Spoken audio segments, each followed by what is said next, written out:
Tonight we're slipping into leather sandals and setting off down the blazing, endless stretch of the Royal Road, a highway so vast and efficient, it made empires tremble and messengers into legends. You're not just anyone. You've just been named a royal courier in the Achaemenid Empire, under the mighty King Darius the Vern himself. But don't get too comfortable. This job is no moonlit stroll. You'll be outrunning storms, bandits, wild dogs, and the king's wrath if you're ever late. Honestly, you probably wouldn't survive 5 minutes out there without breaking a sandal strap or getting trampled by your own horse. So, before you get comfortable, take a moment to like the video and subscribe, but only if you genuinely enjoy what I do here. I'd love to know where you're listening from and what time it is where you are. Drop that in the comments. Now, dim the lights, maybe turn on a fan for that soft background hum, and let's ease into tonight's journey together.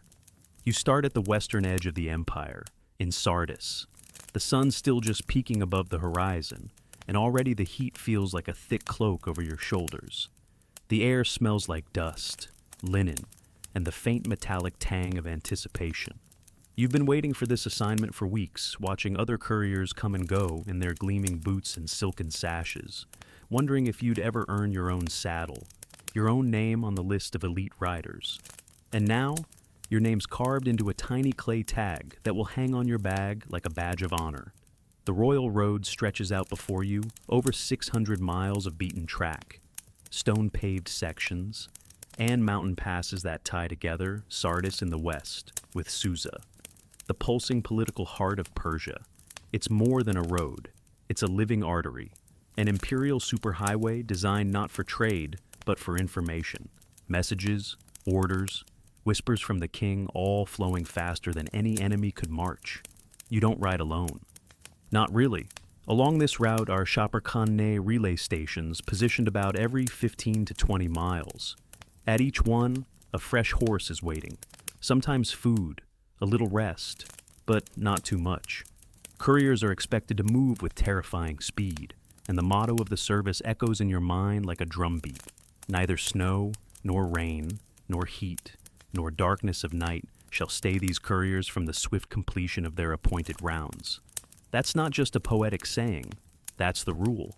Your pouch contains a sealed scroll, its wax stamp still intact, and an imperial seal carved into green stone. It's addressed to the satrap of Ecbatana, nestled high in the Zagros Mountains. You're not supposed to know what it says, but the weight of it feels heavier than just ink on parchment.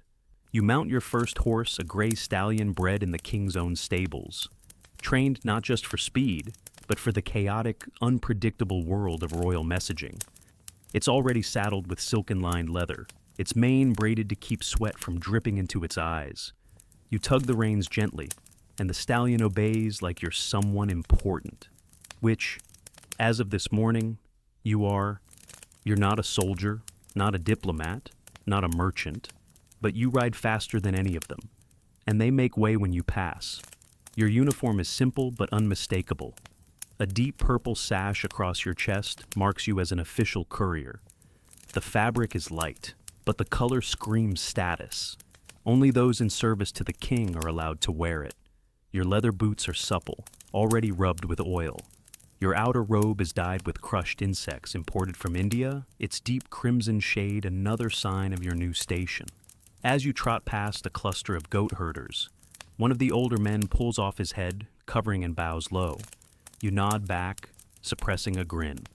You haven't done anything heroic yet, but to these villagers, your presence means power.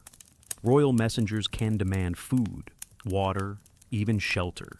And it is an honor more like a command for locals to provide it, refuse, and it could mean punishment from the satrap or worse. But most are eager to help. They whisper blessings as you pass. Some even press gifts into your hands, salted dates, thin silver coins, a small carved amulet meant to ward off jackals. One girl offers you a thread tied with a blue bead.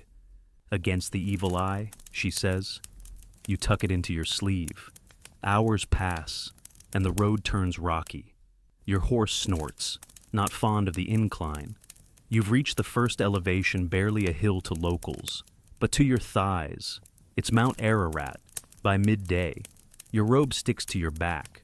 The sun glints off distant stonework, your first relay station. A chapar khane looks like a mix between a stables and a noble's villa. Inside, a man with a carefully waxed beard greets you by name. He doesn't ask what your message is. He doesn't even look at the scroll. He simply nods, takes your tired horse, and gestures to a younger boy to fetch you water and dates. A new horse is prepared, sleek, jet black, eyes wide. You can already feel the energy vibrating in its muscles. You eat quickly, barely tasting the food, then remount. No time for naps, not yet. By dusk, your muscles ache, and the purple sash itches your shoulder. But you press on. Stars begin to prick the sky, and a breeze cools your damp robe. Somewhere up ahead, smoke curls into the sky from another relay station. You'll stop there. Not for long, just enough to soak your feet and sleep a few hours on a borrowed mat. You mutter to yourself, something you heard an older courier say once: don't stop moving. The king doesn't sleep, and neither should his words. You're beginning to understand what he meant. The next morning arrives quietly, with the sky the color of soft ash and the wind teasing the edge of your robe. You wake before the station master's rooster even thinks about crowing. Your limbs are stiff, your back sore from the hard mat, but your eyes open quickly. That's something you're learning. Sleep comes in thin slices now.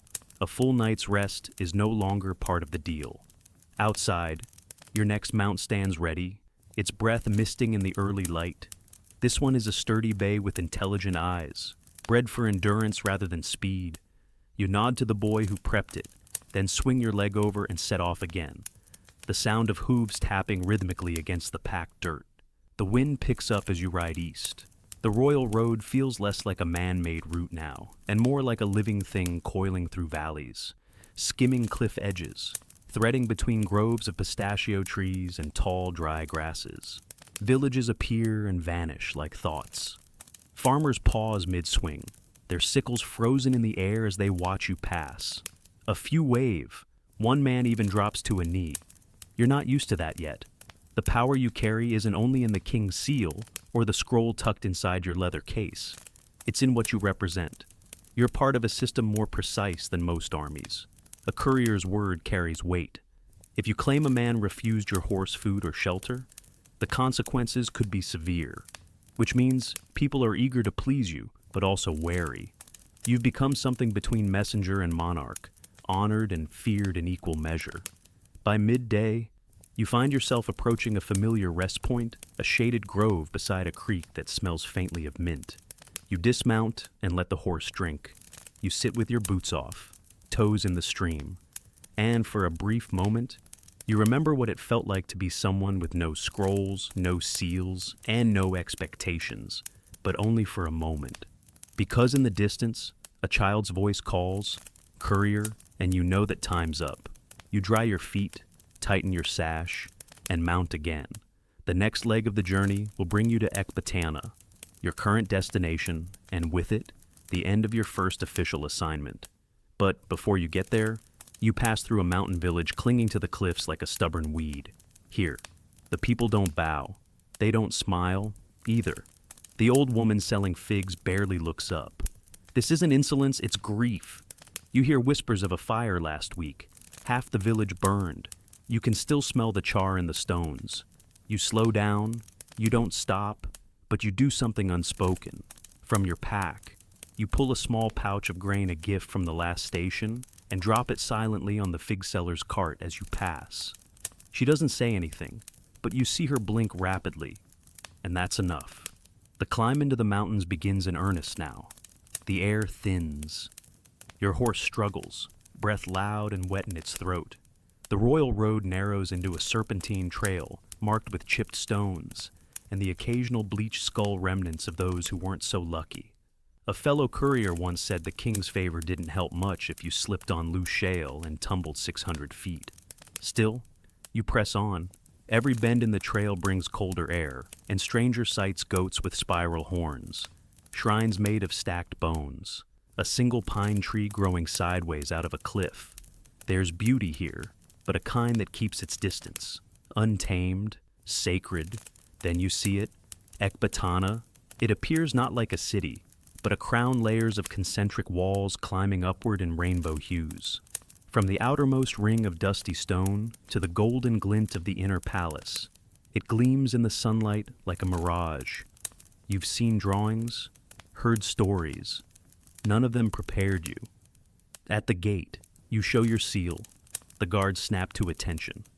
One of them, a young man with mismatched sandals, escorts you through the winding streets. Everywhere, the walls are painted lions, hawks, dancers, stars. You pass a market humming with quiet trade and a public square where a crowd gathers to watch a man juggle knives while balanced on a goat. Finally, you reach the satrap's palace. You dismount, straighten your robe, and step into the shaded hallway. The air is thick with incense and the hush of important things. A eunuch takes your scroll. He doesn't open it. He simply turns and disappears into the next chamber, leaving you standing there, swaying slightly from the ride, unsure whether to sit, kneel, or vanish. Eventually, you're led to a side chamber with wine, cushions, and a basin of cool water for your hands. You're told to wait, so you do. Minutes pass, then more. You begin to count them. At 57, the eunuch returns with something unexpected. A new scroll, a response. You're going back. Your lips are dry as you seal the message into your case. You were hoping for rest, maybe even a night under a real roof, but the king's road waits for no one, not even its fastest feet.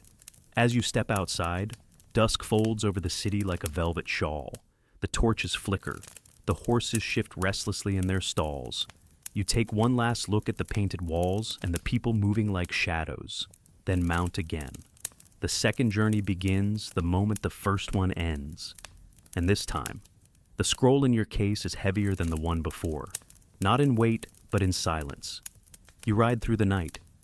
The stars wheel slowly overhead as you ride into the night, their cold light shimmering above the jagged silhouette of the Zagros Mountains. The road behind you falls silent, swallowed by dusk, while the road ahead vanishes into shadow. Only the steady rhythm of your horse's hooves keeps time now, each step a heartbeat in the vast, slumbering empire. You're alone, and yet, not quite. The road itself feels alive. It watches, it remembers. And now that you've proven yourself on one full circuit delivering the king's word to Ecbatana and returning with the satrap's sealed reply, something inside you begins to shift. You're not just a novice anymore. You're one of them now, the few, the relentless, the whispered about couriers of the royal road. Your uniform has changed slightly. A thin blue border now lines your sash, embroidered with tiny gold threads. It's not just decoration, it's recognition. Station masters see it and nod a little deeper. Stable boys move faster. One even calls you Shabar, a kind of local slang meaning the king's wind. You don't correct him. With recognition, of course, comes new expectations. This time, your destination is farther, much farther. Susa, the beating heart of the empire, lies to the southeast, surrounded by the sweltering plains that stretch toward the Elamite hills. The scroll you carry is thicker, waxed over twice, and stamped not just with the seal of the satrap, but with a curious symbol you've never seen: a coiled serpent surrounded by 12 dots. You stare at it as you ride, wondering who besides the king can use such a mark, and why it was hidden beneath a second layer of wax. You don't ask questions, but you do think about them. Midway through your journey, you find yourself pausing in a village tucked among tamarisk trees. The air is dry, filled with the scent of baking bread and warm clay. Children race behind your horse, laughing and pointing. One little boy hands you a handful of raisins in a palm still dusty from the fields. You thank him with a nod and press onward, your saddlebag swaying softly at your sides. But you notice something odd here. Every time you pass someone older than 30, they turn away, not rudely, almost reverently, as though looking directly at you might invite misfortune. It's subtle, but you've learned to pay attention. That night, when you rest at the Chaparkhane, The station master leans in and speaks in a low voice while pouring you tea. They say the seal you carry, he murmurs, means the message inside is about the air. You pause, cup halfway to your lips. The air, he nods. To the throne. Word is, the king's health is waning. That scroll might name who comes next. You set the cup down slowly. The seal, the strange wax, the quiet deference in every village since Ecbatana. It all clicks into place. And now, suddenly, the scroll in your pouch no longer feels like just a scroll. It feels like a sword dangling by a single hair, poised above the neck of an empire. You imagine 1,000 eyes watching you now, not out of curiosity, but calculation. If this message falls into the wrong hands, you stand before dawn and ride harder than you ever have. Dust kicks up in a golden haze behind you. You change horses so fast, you barely catch their colors. You sleep in short, aching bursts, your head still buzzing with unspoken possibilities. By the time you reach the southern plains, the air has turned thick and oppressive. Your robe clings to your skin, soaked through. The land flattens into a baked stretch of ochre and gray, and Sousa finally rises before you, low, sprawling, sun-bleached, and quietly formidable. At the gate, you dismount, boots hitting the earth with a thud that feels final. You walk the rest of the way, inside the palace complex. Marble gleams beneath your feet. Gold veins run through the columns. The air smells of frankincense and something else, something like aged parchment and old decisions. You're led to an inner court where high-ranking scribes whisper behind screens. None of them meet your eyes. The man who takes your scroll is taller than most, clean-shaven, and dressed in a robe without insignia. That alone tells you everything. No badge means power beyond rank. Someone who serves not a title, but the throne itself. He takes the scroll without speaking. No question, no thanks. He turns and vanishes through a green lacquered door. You don't see him again. But before you leave, another courier appears. Older, scarred. His gaze settles on you with the weight of a seasoned gambler, appraising a new opponent. You carried it, he asks. Simply, you nod. He squints toward the horizon. Then they'll remember your name. You wait for a moment, expecting something more, an explanation, a story, even a smile. But he just walks away, the tails of his robe brushing the marble like quiet thunder. You're given a few hours of rest, clean linens, a cold basin for your feet, a silver plate of apricots and soft cheese. You don't touch any of it. Instead, you sit by the open window, watching the birds circle the courtyard, and you wonder not for the first time what it means to be trusted with a message that could change everything, a whisper that might start a war, or end one. Outside, a low drum sounds. The next mission is ready, and your name is already on the list. By the time you swing yourself onto the next horse, the sky has shifted again no longer, the smoky glare of midday, but a dim, simmering glow, the kind of light that makes shadows look longer, as if the world itself is stretching with fatigue. You don't know exactly what's waiting at the end of this ride, only that it begins the moment you cross the outer ring of Sousa's palace and leave its marble silence behind. The road that unfolds before you now is flatter, straighter, and hotter than anything you crossed before. It's as if the gods themselves dropped a griddle across the empire, then invited you to sprint across it. The plains here are endless. Dust dances like spirits in the heat. Your robe clings to your back before you've gone a mile. This time, the scroll you carry is small, no thicker than a finger. A red cord binds it, and the wax seal bears the image of an eagle with open wings. You weren't told its contents. You never are. But the stable boy who handed it to you wouldn't meet your eyes, and the guard who opened the outer gate murmured, "Be quick," as if delay were more dangerous than the road itself. You ride through villages that feel more like mirages, structures made of sun-dried mud, goats sleeping in the shade, people who don't wave, who don't smile, they simply watch. In some places, they whisper as you pass. In others, they step aside without a word. In one village, You stop only to change horses. But as you mount the new mare, a pale dappled thing with sharp eyes, a man places something in your saddlebag. You look down, but he's already walking away. No explanation, no name. You check the bag. Inside is a handful of rose petals. Fresh. It's strange and beautiful and completely unexplainable. You leave them where they are.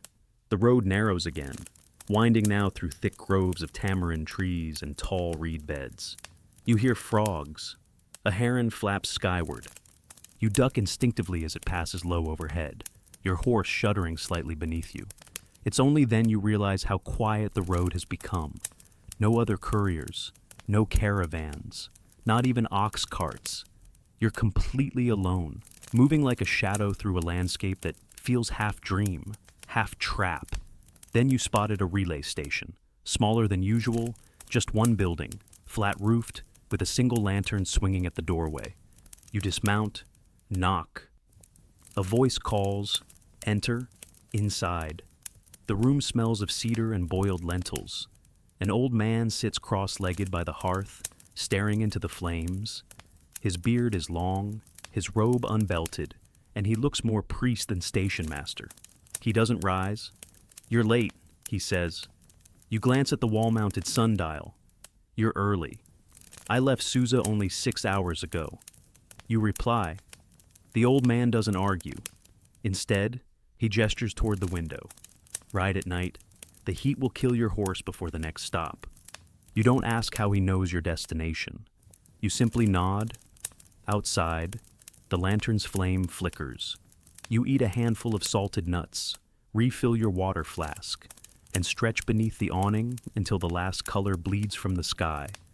When the stars are sharp again, you ride. You move fast now, hooves barely touching earth, cutting through moonlight and shadow. Jackals bark in the distance. The wind changes thick with scent, not flowers, not fire, salt. Ahead, the land begins to drive further, the air turning crusty in your mouth. You're entering desert country now, close to the shores of the Great Salt Plain. The royal road here is faint, nearly invisible, but your horse knows it, or maybe you do. Somehow, at dawn, you reach another station, this one carved partially into rock. You rest, rinse your face, trade the dappled mare for a wiry stallion with anxious feet. As you prepare to ride again, a boy runs up to you with a folded scrap of papyrus. You take it silently. It reads, "Do not stop at the temple. Ride past. Eyes are watching. There's no signature." You fold the note and burn it in the brazier beside the door. The temple is exactly where the road bends eastward. It's old Zoroastrian, with walls darkened by centuries of fire. You smell incense as you approach, and the faint singing of priests.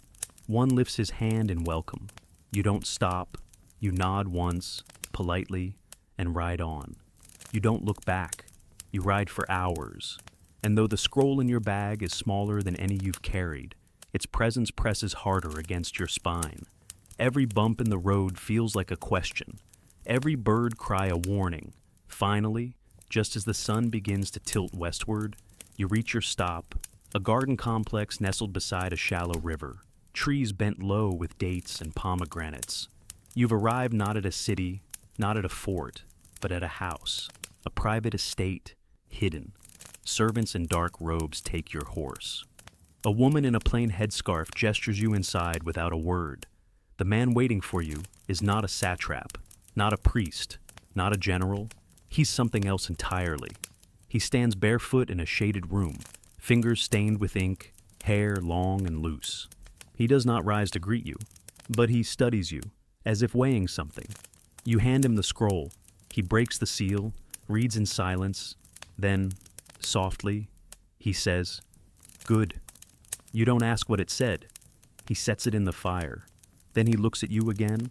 They say you rode through fire temples and didn't blink, that you carry silence like a blade. You say nothing. He nods once. "Go back. Take this." He hands you a new scroll. No seal, no cord, just a name scribbled in a slanted hand. Deliver it and forget the path. You bow, leave, and as you ride away through the orchard gates, the sun catches something in the distance. Rose petals, scattered along the road behind you. You don't remember sleeping. Maybe you didn't. Maybe the saddle became your bed and the wind your blanket. Because when the morning sun reaches your face, it feels like you've been riding for centuries. Your hands ache from gripping the reins. Your thighs are numb, and your eyes feel grainy, as if someone's rubbed dust into your sockets. Still, you ride. The new scroll is different. No wax, no ribbon, no emblem of eagle or serpent, just a name, hastily written in dark ink. Whoever this is meant for, it's not official, it's not recorded, and that's what makes it feel heavier than anything you've carried so far. You pass through a town you've never seen marked on the courier charts, a narrow cluster of beige homes built low against the earth, as if trying to hide.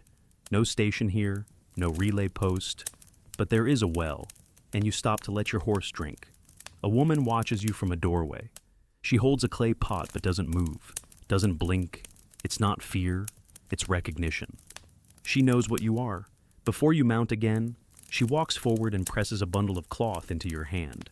You begin to protest, but she shakes her head. For the heat, she says simply. You unwrap it, dates, a pinch of salt, and a strip of linen dampened with something that smells like mint and vinegar. You press it to your neck, and your skin sighs. You whisper your thanks. She is already gone. Back on the road. The land begins to flatten into something new, almost featureless. Not quite desert, not quite field, a liminal space. The kind of landscape that feels half-formed, where sound carries too far and time forgets to pass. It's harder to keep pace here, not because of danger, but because the sameness starts to dull your instincts. You blink and realize you've ridden half a day without recalling a single thought. A hawk cries overhead. The spell breaks. The road curves again, and up ahead, a station appears larger than the last, built of gray stone with 3 arched doorways and a small tower. You dismount and hand over your horse, then stretch your legs and splash water on your face. Inside, a boy brings figs and flatbread, and you eat them in silence while staring at the floor. The bread is sweet. The figs are warm. A courier sleeps on a mat in the corner, face turned to the wall, back rising and falling with slow, steady breaths. His sash is dark green, marked with a copper pin in the shape of a leaf. A forest courier, probably. One of the few who knows the roads that twist through the northern jungles. You've never spoken to one before. You wonder if he dreams of trees. You leave before sunset. The road now winds downward into a lush valley, greener than anything you've seen in weeks.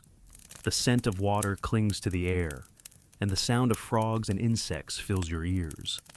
You pass a wooden shrine painted with the sun and moon locked in a quiet embrace.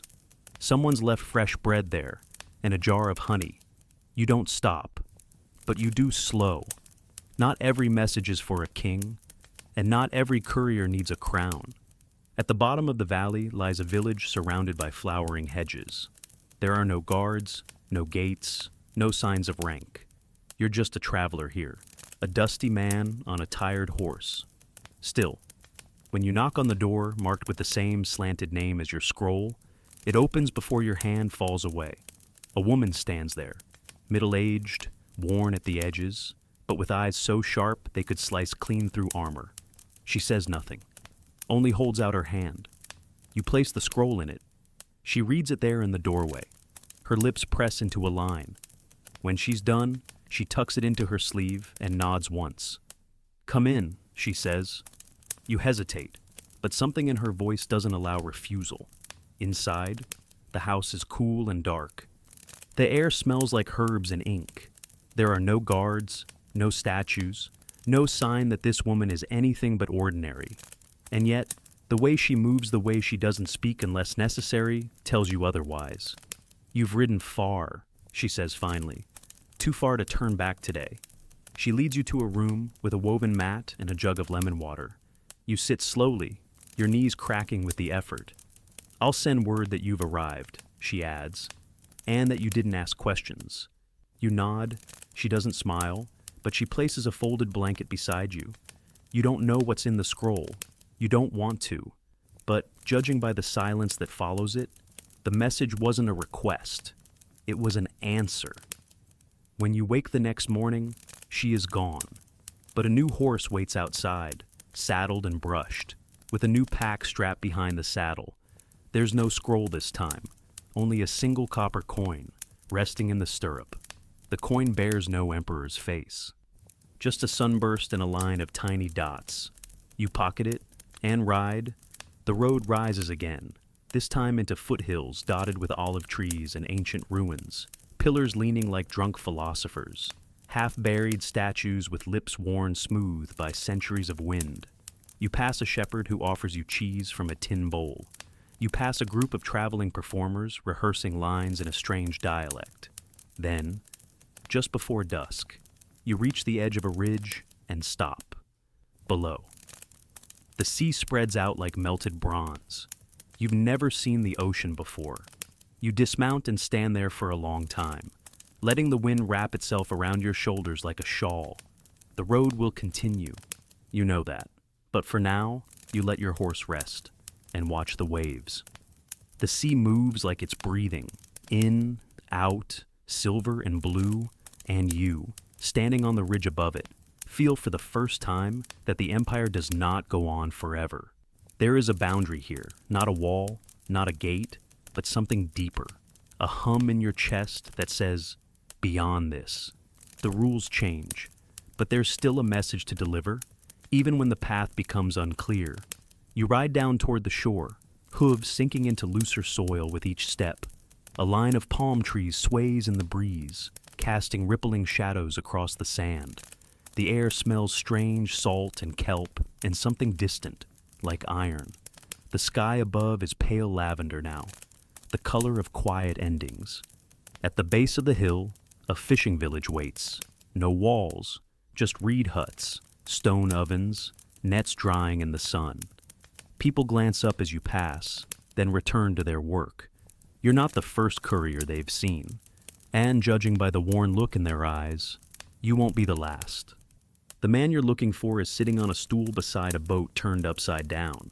His hands are busy mending a net, and he doesn't look up when you stop. You're late, he says. You weren't told you were coming here. You weren't told who he was. But somehow, he knew you'd arrive. You dismount slowly, no message this time. He nods once, still tying knots. Then you're here to listen. You pause. To what? Everything else. He gestures to the sea. You don't understand, but you sit. For a while, there's only silence, and the rhythmic tug of waves against the sand. Then he begins to speak, not to you exactly, but into the air, as if reciting something half-remembered. Once, he says, the couriers carried not just words, but balance.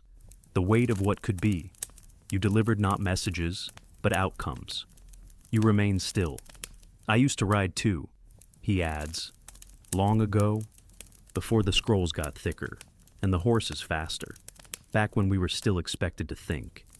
You glance at him now. His face is marked by sun and wind.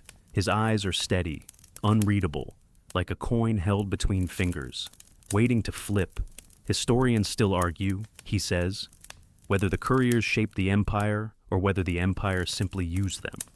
You breathe that in, then he hands you something not a scroll, but a small wooden box. For the next leg, he says, don't open it. You nod, slipping the box into your pack. It's surprisingly light. You leave the village before first light. No one sees you go. The tide has receded, leaving streaks of silver across the sand. As you ride, the box presses softly against your side like a second heartbeat. The next station is far farther than usual. It lies at the base of a range you've only heard about in passing.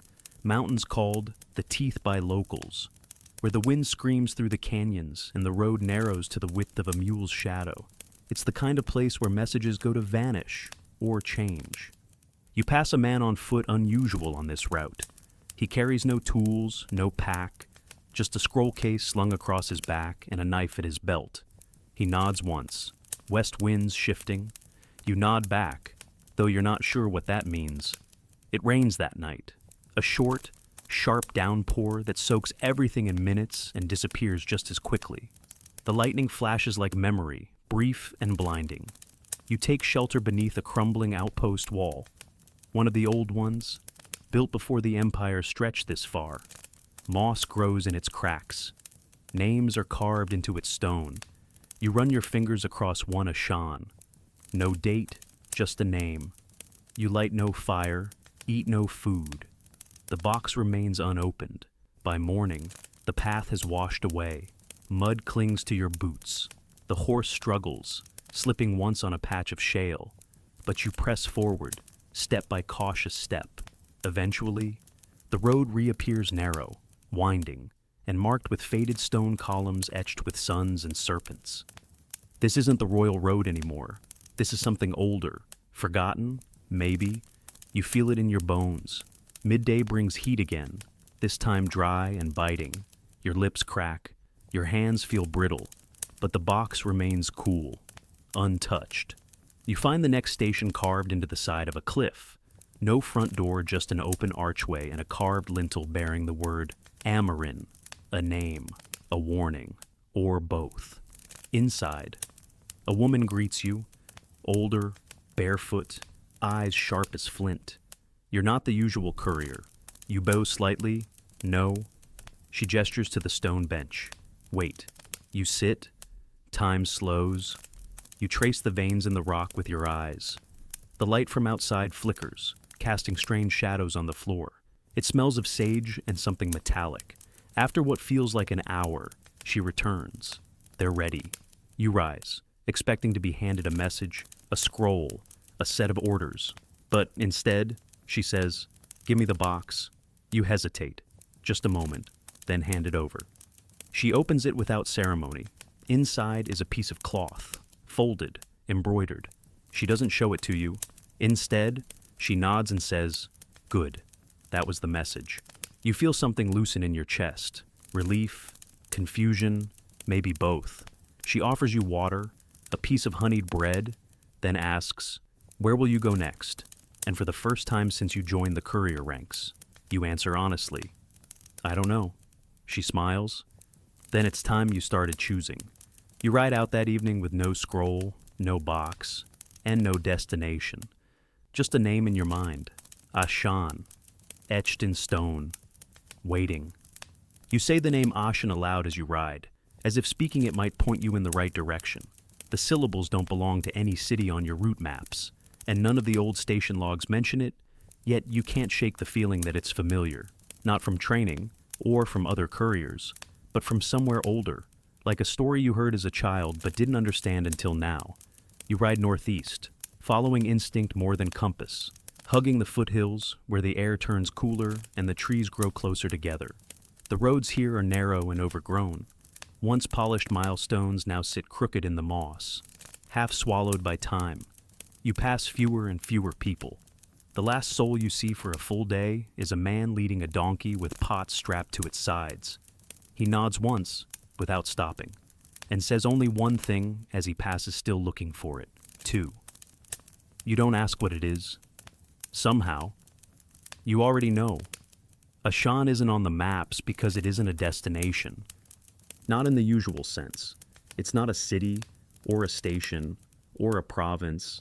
Ashan, you begin to suspect, is a memory, a thread woven into the very foundation of the courier road itself. The sky darkens early. Storm clouds roll in like bruises, heavy and low. You find shelter beneath an ancient stone archway, crumbled, forgotten, half covered in ivy. There's no roof, just the remains of a gate to somewhere that no longer exists. You rest there for the night, wrapped in your cloak, your horse tethered close, ears flicking at every sound. Rain falls lightly, the kind that doesn't soak but settles, dampening everything, including your thoughts. You lie awake for a while, staring at the carved stones above you. Someone once etched a symbol into the keystone, a crescent moon nested inside a circle of thorns. Not royal, not official, something older. You sleep without realizing it. And when you wake, the rain has stopped. The world smells clean, green, and quiet.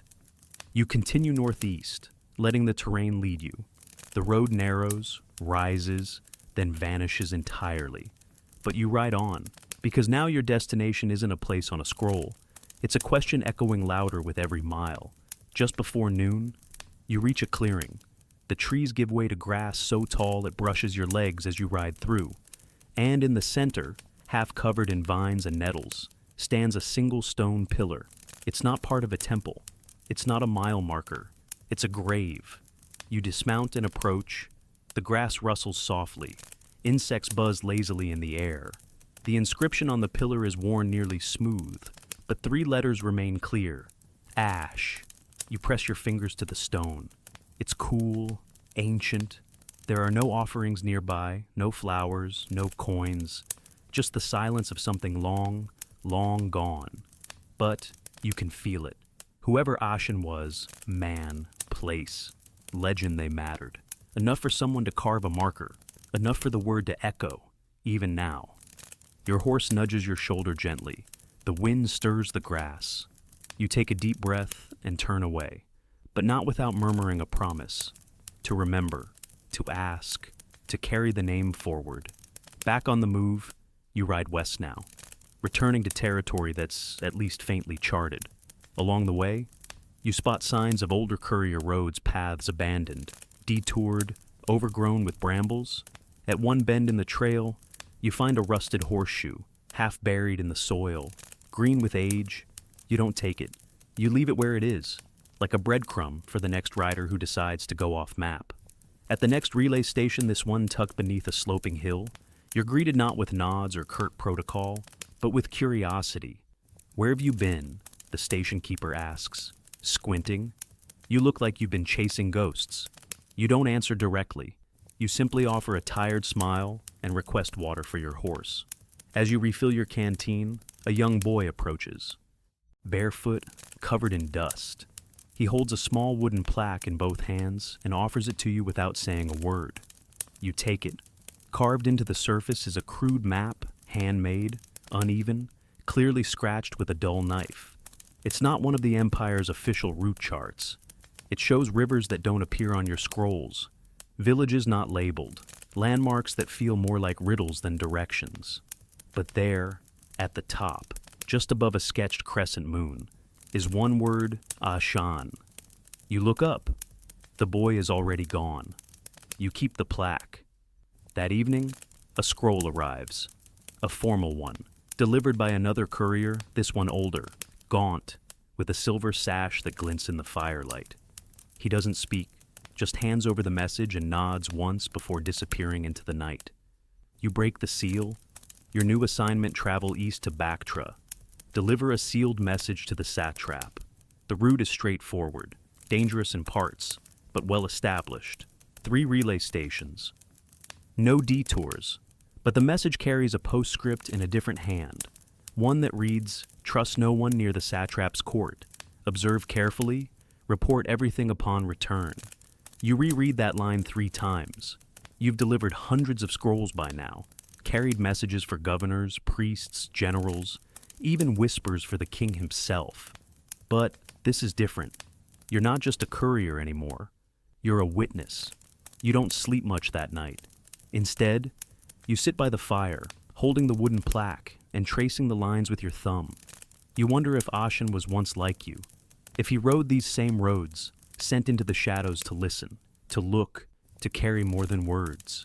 You tie the plaque into your saddlebag before dawn, and when the sun rises, you ride east with the satrap's sealed scroll in one hand and a forgotten map in the other. The empire is wide, but the truth is wider. The sun breaks across the plains as if someone split the sky open with a blade. Light pours over the land in thick golden waves, making even the dry shrubs shimmer like they've been dipped in honey. You lean forward in the saddle, already sweating through your robe, the weight of the sealed message from Saza pressing against your chest like a silent command. Bactra lies days ahead, nestled in the eastern reaches of the empire, where the hills roll low and wide like sleeping lions. It's a place of power, home to traders, soldiers, and secrets tucked behind every carved column. You've heard stories of the satrap there. His name is whispered more than spoken aloud, and when people do mention him, they tend to glance over their shoulders. The postscript on the scroll, the warning echoes louder in your thoughts than the hoofbeats under you. Trust no one. Observe everything. You've carried dangerous messages before. Yes. But this one feels different. It's not just about speed or discretion. It's about presence. You are the message this time, whether you realize it or not. By mid-morning, the road narrows into a winding pass through low ridges of sandstone. The wind kicks up dust in playful, stinging bursts. You squint ahead and spot something unusual. A broken-down cart, wheels snapped, axle bent, with two goats tied loosely to a nearby bush. No driver in sight. You slow. Your fingers inch toward the dagger at your hip. The blade more ceremonial than practical, but still sharp. You circle the cart, keeping your distance, no movement, no footprints fresh in the sand. Then you spotted a smear of something dark trailing from the far side of the cart into the brush. You don't follow it. Whatever happened here, it's done. And whoever caused it might still be watching. You urge your horse onward, leaving the wreckage behind, but it nags at you. The image of that trail, the silence of the scene. Not everything on the road is as it appears, and some traps are set not to catch you, but to watch how you react. That evening, you reach the next chopper khane, a stout building of sun-baked brick built into the rock. The keeper is a small man with eyes like polished stone and a voice as dry as the wind. Heading to Bactra, he asks, already knowing the answer. You nod. He studies you a moment longer, then says, "Be careful who greets you at the gate. Sometimes, it's not the satrap you meet first. It's who he wants you to see." You stay silent, but the words lodge in your mind like a seed in cracked earth. That night, you sleep lightly. A dream comes, one where the scroll in your pouch unseals itself, unfurls like a serpent, and hisses words you don't understand. You wake before dawn, your heart thudding harder than a war drum. You set off early. As the land flattens into a wide plateau, signs of the satrap's territory appear more clearly, guards in patterned cloaks, waystones marked with the seal of Bactra, and even a few carved lions standing sentinel along the roadside. The Empire's reach here feels heavier, less a network and more a grip, tighter, sharper. At midday, you arrive at the outer gates of Bactra. They rise before you like a fortress, a double wall of stone with gold-tipped spires and banners fluttering in the heat. Soldiers greet you, faces unreadable beneath bronze helms. One holds out his hand, scroll. You hesitate. I was told, you say evenly, to deliver it directly to the satrap. The guard says nothing, but another figure approaches a woman dressed in fine robes, her hair braided with tiny amber beads. She carries herself like someone who owns the horizon. "This way," she says. You follow her through the gates, down a corridor lined with painted tiles that shimmer in the shifting light. The scent of jasmine fills the air, mingling with something colder metal, maybe, or ink. You're led into a waiting chamber round, high-ceilinged, with murals of stars and constellations above. No throne, no guards, just cushions, a low table, and a plate of dates arranged in an elaborate spiral. The woman gestures, "Wait here," she leaves, and then silence. You sit, you wait. Minutes pass, then longer. The room seems to breathe around you. Finally, the satrap enters. He isn't tall, he isn't grand, but he carries stillness like a weapon. His robe is plain white, marked only with a brooch in the shape of a flame. His eyes settle on you, sharp and curious. You're the courier from Susa. You rise and bow, then hand him the scroll. He breaks the seal, reads, frowns. Then he looks up and says, "Tell me, who gave you this?" You hesitate. "No one I knew." You answer truthfully. He studies your face. "Do you know what it says?" "No." "Would you like to?" You pause. "That's not my place." The satrap smiles slightly. Not warmly, not cruelly, just enough to unsettle you. "You're right," he says. "But sometimes, the road brings you to places where roles shift, where messengers become witnesses." He folds the scroll, and witnesses become problems. A chill settles in your chest. Your mouth is dry. You'll stay the night. He continues. Tomorrow, I'll decide whether to send a reply. You don't argue. That evening, you're given a room. Comfortable, quiet, too quiet. No lock on the door, no torch in the hallway, just you in the shadows. You don't sleep much. At some point near midnight, a knock comes, a voice whispers from the other side. Courier. If you value your life, don't wait for the reply. You don't ask who it is. You gather your things in silence, slip out under the half moon, past the painted tiles and sleeping guards, back to the road.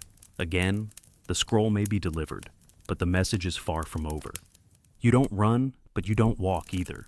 You move like water slipping between stones, quick and quiet and sure of your path. The gates of Bactra are closed for the night, but that doesn't stop someone like you. Not anymore. You bypass the main road and weave through a narrow alley that smells of old bread and burning oil. A low wall, a forgotten ledge, the bracing creak of wood beneath your sandals. And then you're on the other side of the city, under the moon, riding hard into the dark. You don't stop until dawn stains the horizon in shades of iron and clay. Only then do you breathe. The road behind you feels stretched and taut, as if still clinging to your heels. You ride until the sound of birdsong replaces the phantom echo of whispered threats. When you finally slow, your legs ache, your mouth tastes of dust, and your horse flanks shimmer with sweat. But you're alive. And that's more than you expected when the satrap asked, "Would you like to know what it says?" Whatever was in that scroll wasn't just a report. It was bait, a test, or a warning. And you, just the messenger, had wandered into a den of tigers thinking it was a court. You guide your horse toward a grove of olive trees, shaded and soft underfoot, and dismount. There's no station here, but you find water trickling between rocks, cool and clean. You drink slowly, splash your face, and press your ear to the wind. Nothing follows, not yet. You don't head toward the next station, not right away. Instead, you follow a memory, a quiet path branching off to the left. The old road, the one not marked on any map, the one Ashan's crude wooden plaque hinted at. You fish it from your saddlebag, the ridges of the carving familiar beneath your fingers. It's not a real map, not exactly, but it's close enough for someone who now travels more by instinct than instruction.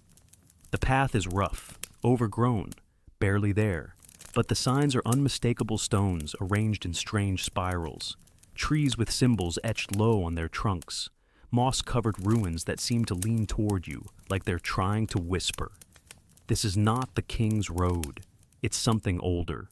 You find the next message not in a scroll case, but in a tree. It's a birch, split open by lightning long ago. Inside the hollow, tucked into a dry space lined with straw, is a small roll of leather cord. Wrapped around it, a scrap of linen. You unroll it. If you made it out, go north. Tell no one. Trust only names carved in stone. No signature, no seal, just clarity. You don't ask how they knew you'd come this way. You ride north. By now, the rhythm of the road lives inside you. Eat little, drink often. Let the horse guide you when your legs can't. Sleep lightly, listen always. The Empire may have walls, but the messages that matter, the ones that truly shift the world, they travel quietly, carried by riders who leave no footprints. 2 days pass, you speak to no one. You pass only 2 others, a shepherd with a flute, and a woman balancing a jar on her head who hums a lullaby older than memory. On the 3rd morning, you find what you weren't sure existed. A stone marker, tall, cracked, leaning east, carved into it, barely legible beneath years of wind and sand. Ashan, no prefix, no title, just the name, like a bell rung once and never forgotten. You dismount and walk the rest of the way.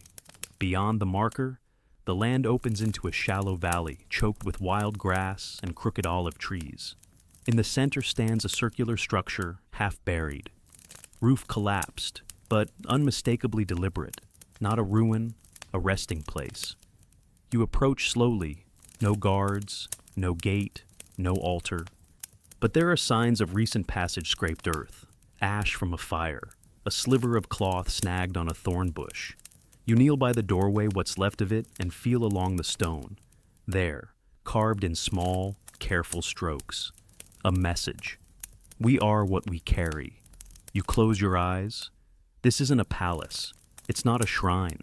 It's a memory etched in stone and earth, meant for those who walk without being seen, those who ride without being followed.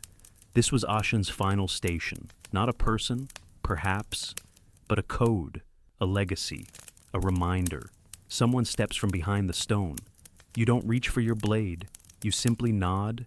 They nod back. No names, no questions, but they hand you a satchel, sealed in wax unmarked. You've carried many like it before, and yet, this one feels different.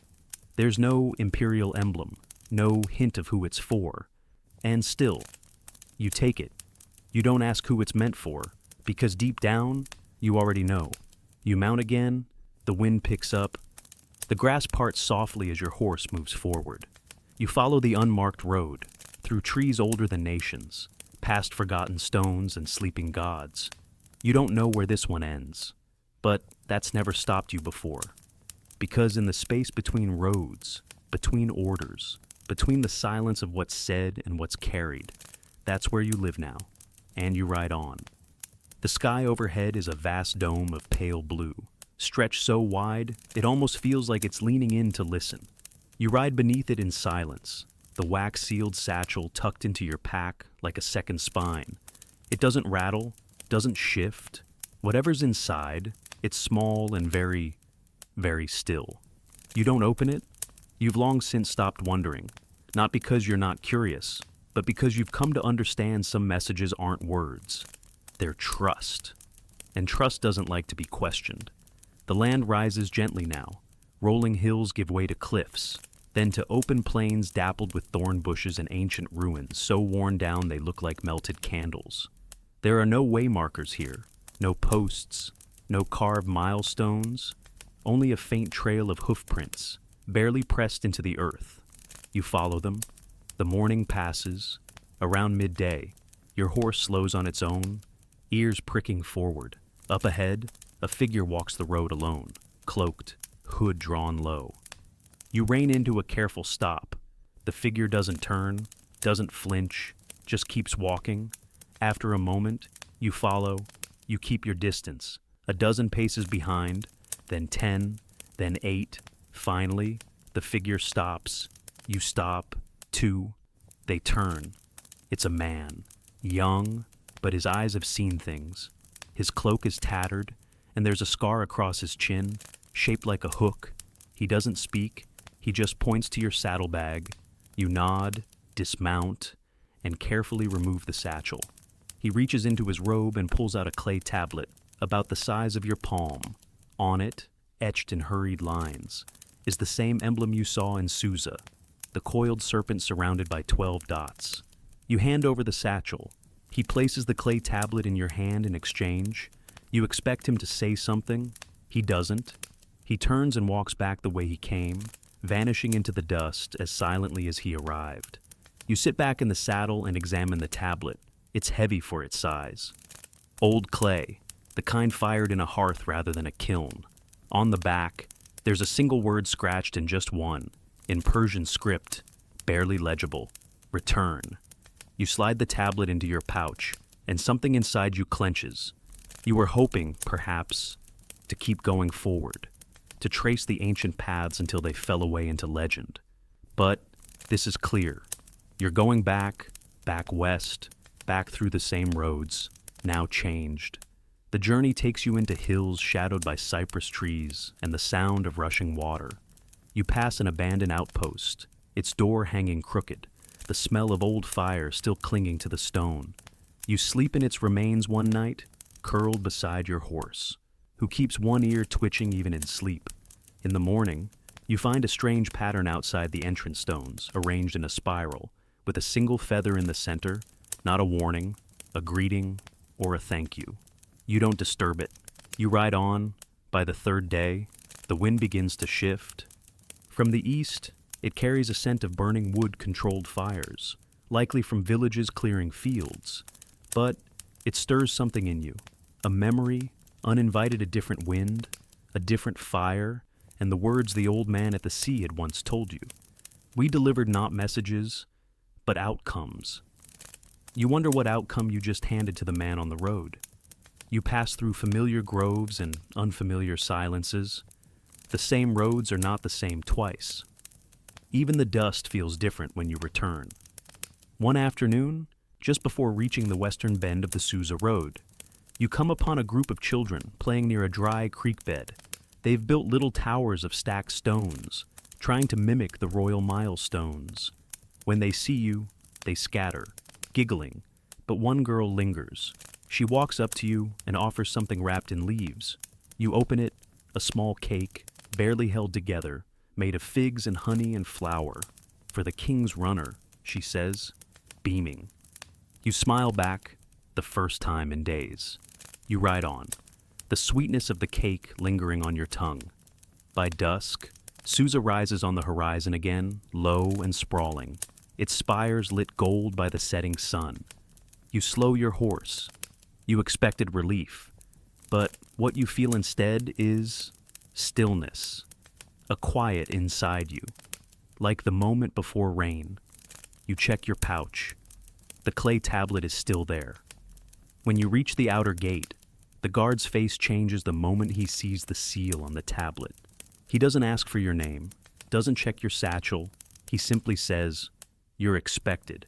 You're led not through the front halls, but around the side, into a smaller wing of the palace. It smells like dust and ink and something faintly metallic. An older man with a shaved head meets you in a narrow corridor. His eyes don't waver. He holds out his hand. You give him the tablet. He nods once. Then he says, "You'll speak to the king." You blink. The king now. You follow him through passageways that twist and descend, the noise of the palace fading behind you until there's only your breath and the tap of sandals on stone. At last, you emerge into a small, windowless chamber lit by oil lamps. And there he is, Darius, the king of kings. He sits alone, no throne, no guards. Just a low table with a scroll half unrolled and a cup of wine untouched beside it. He doesn't rise. He just looks at you. "You carried a name that no one speaks anymore," he says quietly. "You followed roads not drawn on any map, and you gave something to someone most in my court believe doesn't exist. You don't speak." The king smiles faintly. "You are either foolish or ready." He gestures to the cup of wine. "Drink, then rest. Tomorrow, you begin again." You nod once and sit. You don't remember the wine's taste, only that it was warm and full and lingered long after you set the cup down. The room, dimly lit and quiet as a tomb, wrapped around you like dusk. The king did not speak again that night. He simply nodded once, and a silent attendant guided you away, not back through the palace halls, but down a narrow stairwell carved from cold stone. You expected a cell, or maybe a shrine. Instead, you found a bed, a simple one mattress on a platform, clean linens, a folded robe placed neatly at the end. You slept, deeply. And when you woke, it was not to a summons, but to the sound of water, a fountain, somewhere nearby, murmuring like a half-remembered lullaby. There was no guard at your door, no lock, only a narrow corridor that led to a courtyard of white marble and orange trees, sun-drenched and buzzing faintly with bees. You stepped into it barefoot, the cool tile a surprise against your skin. Waiting for you was the same man from the night before, the one who had taken the clay tablet. He offered no greeting, just a fresh set of travel clothes and a light breakfast bread, olives, goat cheese, and a cup of something gently spiced. Afterward, he handed you a scroll, unsealed, unlabeled. Read it. He said simply, "You did." It was written in plain Persian script, short, to the point. "The satrap in Sardis has strayed. Observe and confirm. You will be watched. You will not be trusted. You must not fail." At the bottom, a symbol. A falcon diving, wings tight to its body, the seal of the Royal Intelligence Chamber. The man watched you read it, then said, You've now crossed a line. There's no uncrossing it. You nodded, not out of fear, but because somewhere deep down, you already knew. You had known the moment the satrap and Bactra asked if you wanted to read what wasn't yours. You've become more than a messenger. You are now a carrier of silence, a witness, a test. He handed you a satchel with 2 scroll cases, one sealed, one blank. What you write, he said, must match what they say, or contradict it. Either way, we'll know what matters. You left that afternoon. Your horse was a bay mare this time, swift and nimble, with a copper tag braided into her mane. The tag bore your name, not your given one, but the name the roads had given you, Barzad. Not many knew it, fewer still used it, but it had weight now, and a shadow. You rode west towards Sardis, the old capital, the western jewel of the empire, home to goldsmiths and poets and politics that often shimmered like silk but cut like knives. It was far nearly 1,500 miles, and the road ahead promised heat, suspicion, and eyes in every alley. But this time, you weren't riding in haste. You were riding to see. At the first relay station, the keeper glanced at your sash and raised an eyebrow. "Long way to Sardis," he said. "Most couriers avoid the coast this time of year." You smiled mildly. "I've never minded the sea breeze." He laughed. "Careful.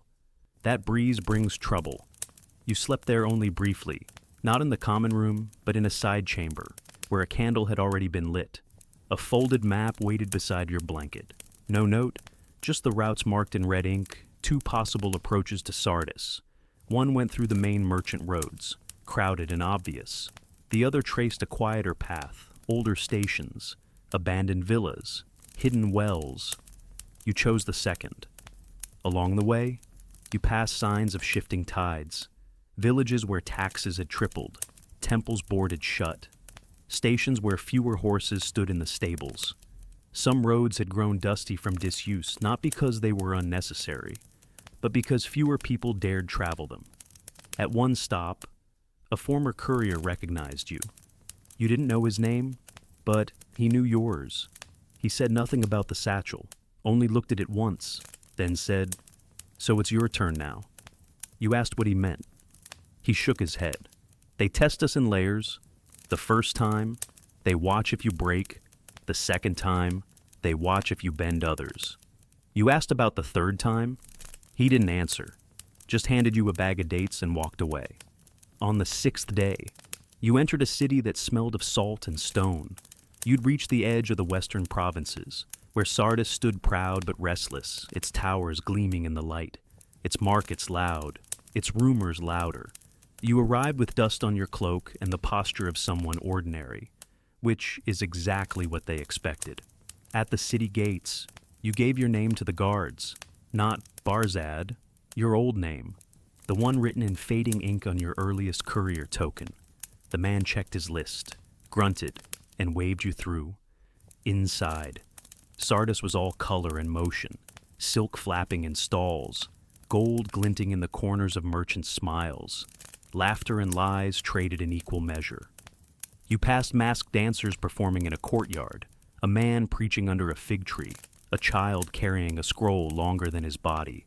You moved unnoticed. That night, you stayed at a guest house just off the main square. Clean walls, quiet corners, no questions. You opened the blank scroll and began to write. Not about what you'd seen yet, but what you felt. There was unrest here, not a fire, not a rebellion, something softer, a pulling apart, a slow unraveling, and you were going to follow the thread. Morning in Sardis arrives with a golden hush. The city stirs slowly, like a cat stretching in sun-drenched windows.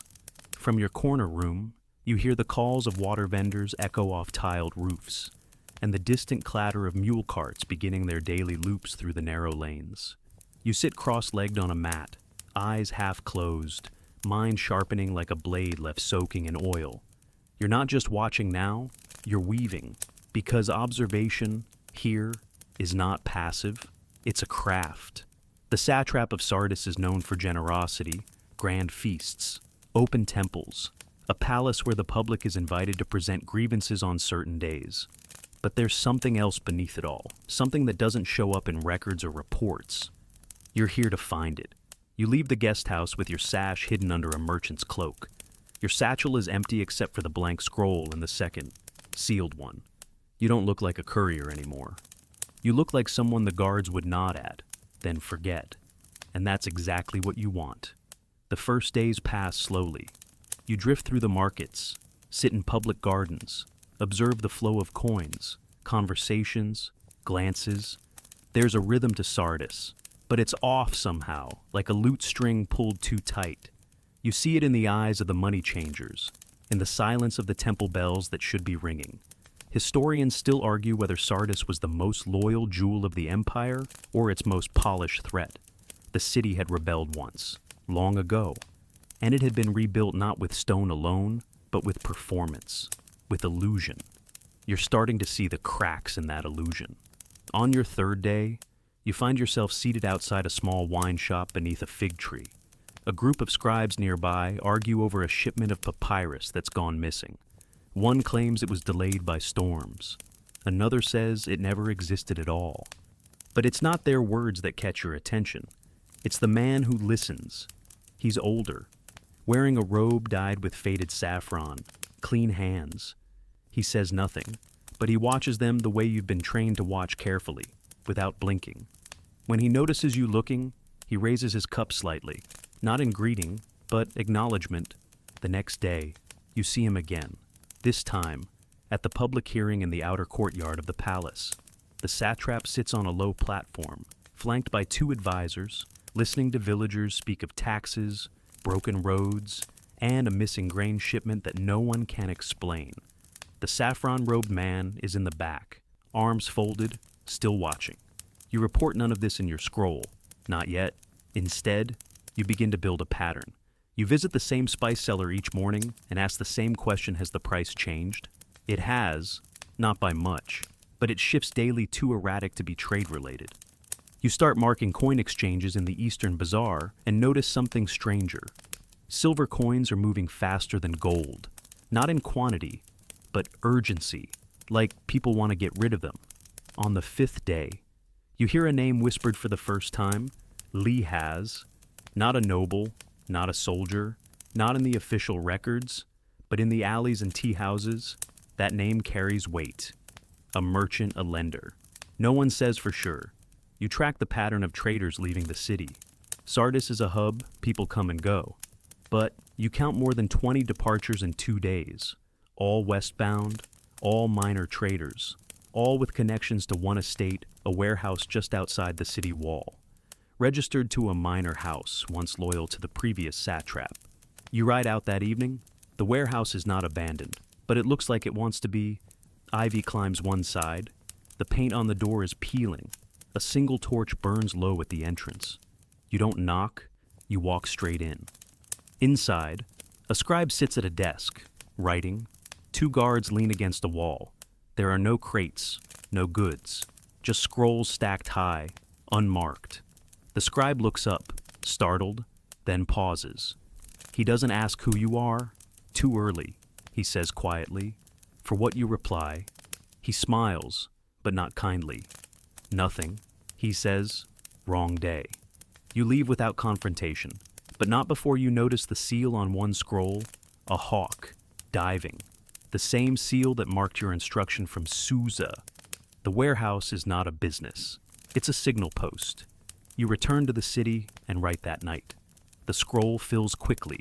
You mark names, times, faces, the saffron-robed man, the shifting coin values, the unmarked scrolls.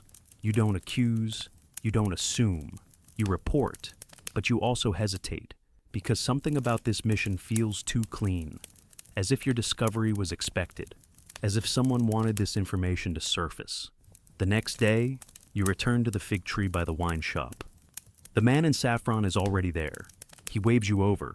You sit. You're the one from Bactra, he says. You don't respond. He sips his wine. Do you know why you're really here? He asks. You say nothing. He leans in slightly. The satrap has enemies, some in Susa, some closer. If you leave now, with what you've written, It will serve them, not the king. You frown. And if I stay, he shrugs. You might learn more, or vanish. Sardis has a way of forgetting things that move too fast. You watch his eyes, steady, calm, not afraid. I carry what I'm given, you say carefully. He chuckles. That's what all of us say. Until the road changes under our feet. You leave him there. The fig tree behind you sways gently in the breeze. And for the first time in Sardis, you wonder if you're the courier or the message. You don't sleep that night. You lie on the woven mat in your guest house room, staring at the slats in the ceiling, watching shadows move with the flickering of a candle that's long since burned out. Your pack rests against the wall, scrolls hidden within, untouched, the sealed one, the written one, both waiting. Your thoughts aren't on either. They're on the fig tree, and the man in saffron. You replay every word he said slowly, like a verse you're trying to memorize. Not because you doubt him, but because he didn't lie. And that's what unsettles you most. The satrap's enemies, the subtle push to write a report, the ease with which you found the unmarked scrolls in that warehouse. It all feels too orchestrated. Not like a trap, exactly, but a performance. Someone wanted you to see what you saw, and someone else wanted you to report it. You rise before dawn, not out of duty but clarity, because the road has changed again. You wrap your sash inside your cloak, hide your courier mark, and take the longer path to the palace. Not through the public courtyard, but through the market lanes that weave behind the spice stalls and flower carts. It's still early. The city yawns and stretches around you. Few people are moving, which is why the guard at the rear gate notices you. He doesn't stop you, though. He nods. He was told you'd come. Inside, you're led down a quiet corridor toward an antechamber tiled in green and gold. A servant young, eyes downcast, brings you a cup of water and disappears without a word. You wait a long time, just enough for the silence to become its own kind of test. Then the satrap arrives. He's younger than you expected, taller. His robe is simple undyed, loosely tied, no jewels, no guards, just him. He gestures to the seat across from him. You sit. You've been thorough, he says. His voice is smooth, calm, neither warm nor cold. You remain silent. You saw the scrolls, he continues. You saw the warehouse. You saw the coins move, the traders leave, and I assume, he adds, you've written it all down. You nod once. He leans back, studying you. You believe I'm betraying the Empire. You answer slowly. I believe you're building something inside it. A pause.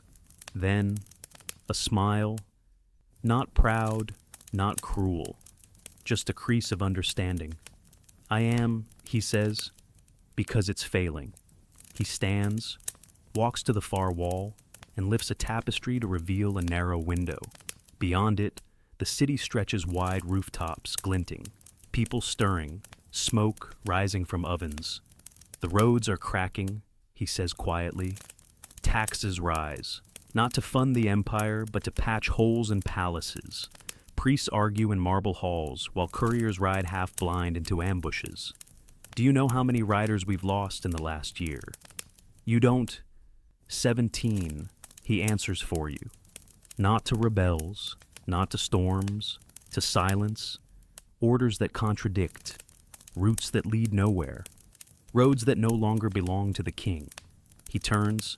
I've built something parallel, he says, a thread beside the old thread. Not to overthrow, not yet, but to preserve the message. You look at him, harder now, searching. You knew I'd find it. He nods. I made sure you would. Why? Because I needed to know what you'd do with it. You study his eyes. There's no threat in them, no fear either. Some scrolls, he says, should be carried by people who don't just obey, but choose. He steps closer. So choose, he says. Report what you saw, or stay. Carry this. He doesn't offer money or promise power, just the truth. And a scroll, unsealed, folded, thin. You don't open it, you nod once, and leave. But But you don't go back to the guest house. You walk straight to the fig tree. The man in saffron is already there. He hands you a satchel, smaller than before, lighter. There's a man in Ecbatana. He says, old, sharp, disillusioned, but loyal to the idea of the empire, not its throne. You take the satchel. The scroll is for him. No, he smiles faintly. You raise an eyebrow. There's nothing inside, he adds, not yet. And then he looks at you differently, not as a courier, but as a thread in the loom, a knot in the fabric. You're the message now. You ride east, past the edges of Sardis, through roads both old and new. You pass way stations that are quiet, now emptied of horses, their walls marked with strange symbols. A hawk scratched into the lintel, a sun on the floor. You recognize them, not official, but intentional. You carry no sealed scroll, only the truth and a story. Your story. At one station, a girl asks why you travel alone. You smile, I don't. You say, she looks around. There's no one with you. You shake your head. Not anymore. But you feel them, every rider who carried silence. Every name carved into old stones. Every whisper that shaped the road you now follow. When you arrive in Ecbatana, you find the old man easily. He lives beside the archives, in a house with a crooked roof and birds nesting in its shutters. He doesn't ask for your name, just waves you inside. You sit across from him at a low table, and for the first time since this began, you speak without code, without secrecy. You tell him everything, not just what you saw, but what you chose. He listens. When you finish, he leans back and exhales softly. Then, without a word, he takes a scroll from his robe and slides it across the table. It's blank, and you understand. He lights a candle, hands you ink, you dip the brush, and begin to write. The ink flows smoothly, a deep, quiet black. It spreads across the scroll in gentle strokes, each word steady, each line deliberate. You don't rush. This isn't a courier's report, written hastily between stations with sweat-stained fingers. This is something else entirely. A record, a thread in the tapestry. You begin with what you know. The satrap in Sardis, the performances behind his power, the warehouse that hummed with secrets no one named, the coins that move faster than truth, the names whispered behind wine cups and beneath fig trees. But you also write about the man in saffron, the choice he gave you, the silence he carried, the strange weight of trust placed in your hands without demand or fear. You do not accuse, you do not absolve, you observe. By the time you set the brush down, the candle has burned low, and outside, the sky has shifted to the soft blue of early dusk. The old man reads your scroll in silence. His eyes move steadily, rarely blinking. When he finishes, he folds the parchment and seals it with wax, not a royal seal, not a known insignia, just a blank imprint, a smooth circle, no name you ask softly. He looks at you. Some truths travel farther when they arrive with no one to blame. You nod. He places the scroll inside a satchel lined with goat leather and sets it aside. Then he gestures to a second mat on the floor, where tea has been poured without you noticing. You sit again. He watches you as you drink. You remind me of someone, he says. Too curious, too stubborn, carried too much too young. You raise an eyebrow. Ashan, you ask. He smiles faintly, but doesn't answer. Instead, he rises, slower than before, and walks to a shelf filled with scrolls. Not government records, not courier logs, just personal scrolls unlabeled, organized by no pattern you can see. He pulls one free and hands it to you. You unroll it. The handwriting is familiar, yours, but not your own. You read the first few lines and realize it's your story, your route, your choices, written before you made them, not in detail, but close enough to freeze your breath. You look up. I don't understand. The old man settles back onto his mat. You followed a path that someone walked before. Their story mirrored yours. Different cities, different kings, but the same core. He leans forward. A messenger isn't just someone who carries the word. He says, sometimes they are the word, a reminder, a test, a chance. You unroll the scroll further. At the end, there's a single line, written in faded ink. The one who reads this is ready. You set it down slowly. Who wrote this, you ask? But the old man has already stood again. This time, he moves toward a narrow door hidden behind a curtain. He pushes it open to reveal a stairwell leading down into the stone. Come, he says. You follow. The air below is cool, dry. Dust swirls in the lamplight. At the base of the stairs, a corridor opens into a chamber with walls lined in clay tablets and fragments of ancient maps. Some etched with names you know, some marked with symbols never taught in the courier lodges. The old man points to the center of the room. A single stone pedestal holds an object wrapped in cloth. You unwrap it carefully. It's a medallion, bronze, worn smooth, with one clear carving of falcon diving, wings tucked tight, the symbol from Susa, the symbol from the warehouse in Sardis, the symbol from the beginning. But on the back, there's something new. Not a name, a question. Are you still only a courier? You close your fingers around the medallion, and you understand. This isn't about carrying messages. This is about becoming one. You look at the old man. What happens now? He smiles gently. Now you carry a different kind of scroll. He hands you a blank parchment, a fresh satchel, and a new seal, no wax. Just a cord dyed in two colors, blue and saffron. You ride tonight, he says. Where? He tilts his head. You'll know. The road will tell you. Outside, night has fallen. The stars are sharp in the sky, and the moon hangs like a lantern above the eastern hills. You mount your horse, not the mare you came with, but a new one, dark as river stone, already saddled, already waiting. The satchel is light, but your purpose is heavier than ever before. As you ride from Ecbatana, the city glows behind you like an ember. The road stretches ahead quiet, open, endless, but now you no longer fear the silence. You are part of it. You are its voice. And as the hoofbeats echo beneath the stars, you say nothing, because the message is in motion, and you are carrying everything it means. The road hums beneath your horse's hooves like a drum beat only you can hear. Not loud, not fast, but steady, persistent like something alive, murmuring just under the surface of the earth. The night wraps around you in stillness. Crisp air rushes past your face. And for the first time in a long while, you're not racing towards something, nor fleeing from it. You're simply riding with it. The medallion hangs beneath your tunic, cool against your chest. You haven't looked at it again, but you feel its weight with every breath. A question pressed into bronze. Are you still only a courier? You don't have an answer. Not yet.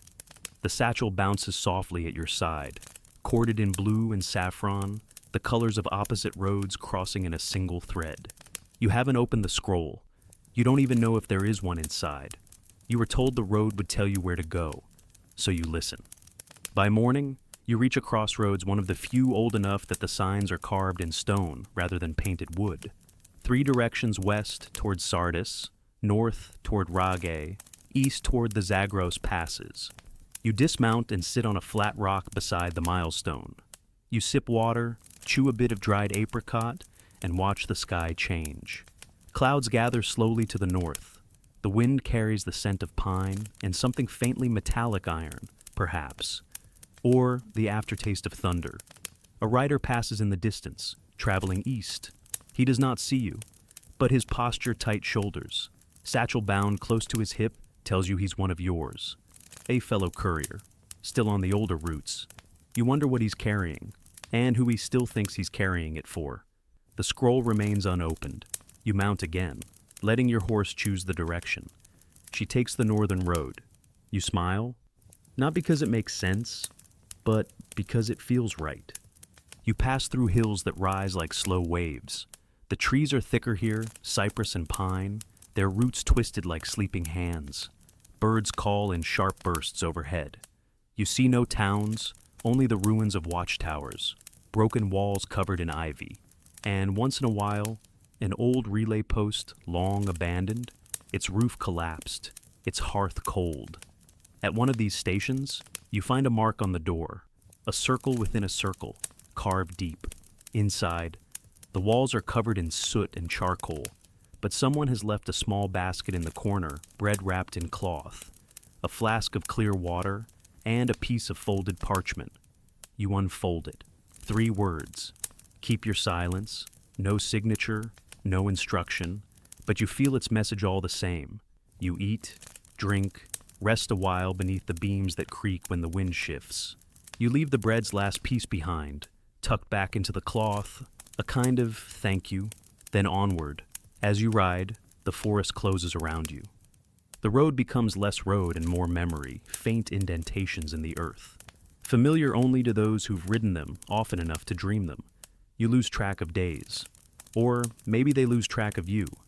Morning and night become suggestions rather than facts. But you're not lost. You're following something. One evening, you reach a clearing shaped like a bowl, with a pool at the center. The water is glassy, unmoving. Trees ring the edges like quiet sentries. The light is soft here, golden. You dismount and approach the pool. There's no sound, only your reflection and the satchel. You kneel and open it. Inside is a single scroll, unsealed, blank. But folded inside the parchment is a scrap of older material, papyrus, yellowed, with a message scrawled in the uneven, rushed script. If you've come this far, you know the truth cannot be carried, only lived. You sit back on your heels, you read it again, then again. It doesn't shock you, it settles, like a stone dropped into still water. You breathe deeply and feel the air shift. The wind picks up, not much but enough to scatter leaves across the surface of the pool, enough to remind you the road never stops, even when the feet do. That night, you light a fire from dry branches and sleep beside it without fear. When you wake, the scroll is gone, and in its place is a new medallion, silver this time, etched with 2 falcons, circling one another. You don't ask how it got there. You hang it beside the first. You ride again, now with no map, no scroll, no order, only presence. You visit stations thought long abandoned. In each, you leave nothing. And yet something always appears after a fresh piece of flint, a new brush, an untouched flask. These are not gifts. They are agreements, shared rituals between people who've never met but walk the same invisible road. You begin to meet others like you. Not many. Not often. A woman with gray in her braid who shares no words. Only a glance and the same cord blue and saffron around her satchel. A man with a limp who tends to a broken mile marker, brushing away moss like revealing the past one stone at a time. You pass, you nod, you continue. At times, you wonder if the king remembers you, or if you were ever meant to return. But then you realize you did, not to a city, but to yourself, to the silence that speaks, to the road that listens. And one day when the rains pass and the grass grows thick again beneath your horse's hooves, you arrive at the edge of a new village, unnamed on any map. Children run beside your horse, laughing. One of them points and says, "Look, a royal messenger." You smile, and for the first time in your life, you say, "Not quite." The village is small, barely more than a handful of stone homes clustered around a square with no statue, no fountain, no mark of wealth or nobility. Just the scent of warm bread wafting from clay ovens and the sound of goats arguing over who gets to stand in the shade. You dismount slowly, letting your legs remember how to walk again. Children scatter ahead of you like starlings, their laughter ringing out like bells. An old woman with a face lined by 100 seasons watches you from a stool, her hands busy weaving a basket. She doesn't ask who you are, she doesn't need to. The blue and saffron cord at your side speaks louder than your face ever could. You tie your horse beneath the only tree in the square, an olive twisted by time and wind, and step inside the nearest building, with a door half open. Inside, it's cool, dim, and quiet. A man sits cross-legged by a low hearth, stringing dried herbs into a bundle. He glances up. His eyes are sharp, but his body is at ease. "You took the long way," he says simply. You shrug. "I didn't know there was a short one." He chuckles softly. "That's how you know you're one of us?" He gestures to the floor. You sit. He passes you a piece of flatbread, still warm. There is no talk of missions, no exchange of scrolls, no mention of titles, satraps, or empires. For the first time in a long while, you're just two people sharing silence in a room filled with the scent of herbs and firewood. Eventually, he speaks again. "There are others like this place," he says. "Outposts, stations, homes, whatever you want to call them. They're not marked on maps, but they exist. Anchors for the old ways, before roads had names." You nod. "I've seen some." He studies you. "Then you know we don't carry orders. We carry reminders." You lean back against the wall, letting that settle. "There are things this empire forgets." He continues. "With every new stone, every golden statue, every rewritten law. They build taller, wider, louder, but the truth what it was, that's quieter. It hides in these places." He taps the floor with two fingers.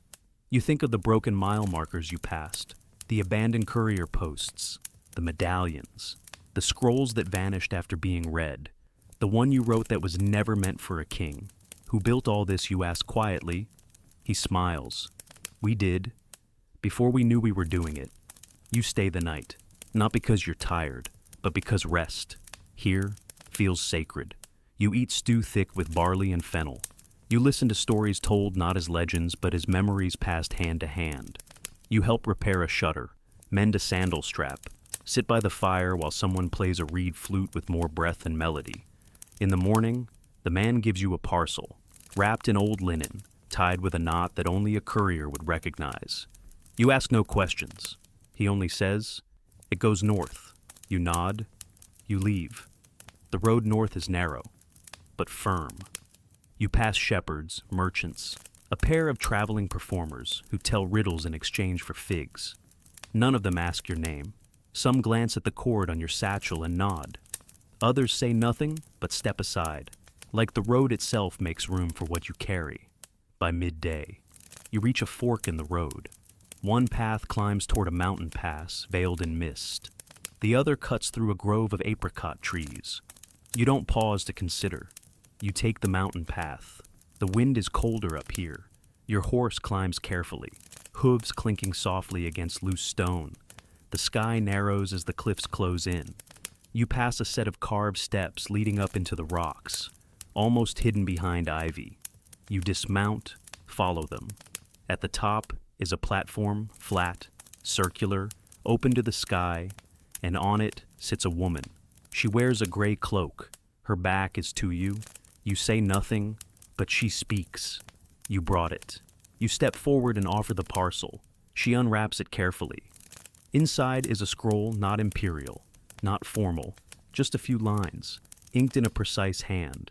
She reads it, nods once, and then burns it, not with fire from a torch, but from a small ember she carries in a bronze dish. The flame curls around the parchment like it knows its purpose. She doesn't look at you as it burns, but she does say, "Do you understand now?" You don't answer. Not right away. Then you say, "I think so." She turns slightly, just enough for you to see her face lined, not with age, but with time. The kind of time that only lives in silence and long roads. "You carry things that don't fit on scrolls," she says. "You are the message. You are the thread." You nod. "I'll go back," you say softly, "to the others." She stands. "No," she replies. "You'll go forward." You descend the mountain as dusk begins to settle. The wind carries the scent of snow. You ride until stars prick the sky, the trees thinning around you.